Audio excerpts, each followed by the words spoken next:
Ever wondered what you commented on a YouTube video years ago? Or maybe you want to quickly delete an old embarrassing comment? Today, I'll show you exactly how to find, view, and delete every single comment you ever made on YouTube, right from your phone. Let's dive in. First, open the YouTube app, tap your profile icon on the bottom right corner.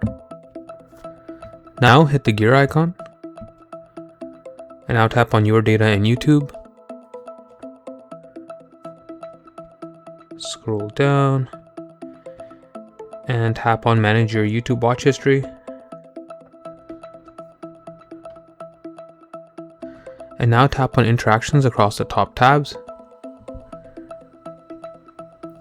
Right in the middle of this page, you'll see comments and replies. Tap that. And there it is. You now have a complete chronological list of every comment you ever left using this account. If this quick tip helped you out, hit that like button, subscribe for more tutorials. Leave any questions down in the comments, and I'll catch you in the next one.